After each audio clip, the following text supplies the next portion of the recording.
Question number 18 की बात करें। क्वेश्चन नंबर 18 है, in a figure a uniform bar length L metre is supported at its end and loaded by a weight W kgf at its middle in equilibrium. Find the reaction R1 and R2 at the ends. देखिए अपने पास एक figure है। इस figure में ये जो बार है इसकी जो लेंथ है वो L मीटर है, ठीक है।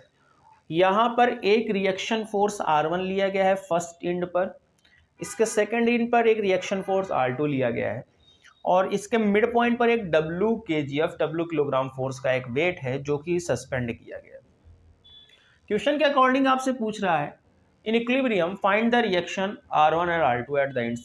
ये जो बार है ये इक्विलिब्रियम में है, किसी भी तरफ ये टिल्ट नहीं हो रहा है। उस कंडीशन में R1 का क्या रिएक्शन होगा और R2 का क्या रिएक्शन होगा। आइए इसका सोल्यूशन देख लें।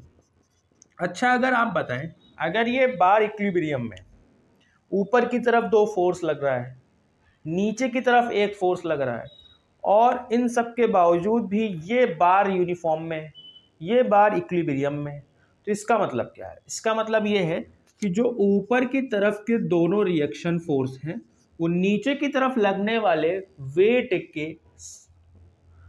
इक्वल है। भाई ऊपर की तरफ के दोनों रिएक्शन फोर्स का जो सम होगा वो नीचे की तरफ लगने वाले वेट के इक्वल होगा, ठीक है। अच्छा, अगर हम बात करें मोमेंट की, तो जो ये मोमेंट भी होगा ये भी इक्वल होगा। कैसे? क्योंकि देखिए R1 multiplied by L by 2, R1 multiplied by half अगर आप ले रहे होंगे तो हाफ तो हो जाएगा L बाई 2, इस तरफ भी आ जाएगा L बाई 2, ठीक है। तो भाई रिएक्शन आएगा R1 into L by 2 is equal to R2 into L by 2, ठीक है। R1 into L by 2 is equal to R2 into L by 2। अब अगर आप देखें तो L बाई 2 कैंसिल होगा। इसका मतलब ये है कि R1 और R2 कैसे हैं? दोनों R1 और R2 दोनों ही इक्वल हैं। तो इसका मतलब है कि R1 की जगह पर हम R2 इस्तेमाल कर सकते हैं और R2 की जगह पर हम R1 इस्तेमाल कर सकते हैं। तो आइए यहाँ पर पुट करें, अगर हम R1 की जगह पर R2 इस्तेमाल करें या R2 की जगह पर R1 इस्तेमाल करें तो क्या आएगा?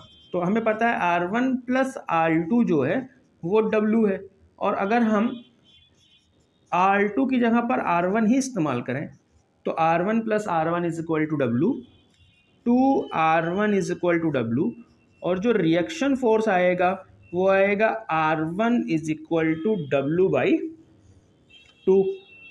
या अगर आप R2 की बात करें तो R1 plus R2 is equal to W, ठीक है।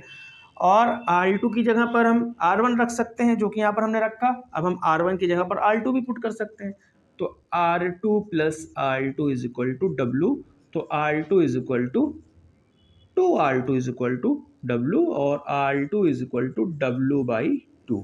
तो जो रिएक्शन फोर्स था हमारा R1 और R2, उस रिएक्शन फोर्स को हम कितना कह सकते हैं? R1 is equal to W by 2 कर सकते हैं, हम R2 is equal to W by 2 कर सकते हैं। क्योंकि अपना यहाँ पर जो भी SI यूनिट दिया था वो सभी SI यूनिट जो भी यहाँ पर यूनिट दिया हुआ था वो सभी SI में दिया हुआ था, सभी जो है MKS में दिया हुआ था। जैसे यहाँ पर वेट जो है किलोग्राम में दिया हुआ था और जो लेंथ थी वो मीटर में दी हुई थी। तो जो R1 को हम लिख सकते हैं, जो W बाई 2 हमने लिखा है, इसको हम किलोग्राम फोर्स लिख सकते हैं, और जो हमने R2 रिएक्शन फोर्स लिखा है इसको भी हम किलोग्राम फोर्स लिख सकते हैं। तो ये R1 और R2 हमारे रिएक्शन फोर्स हो जाएंगे।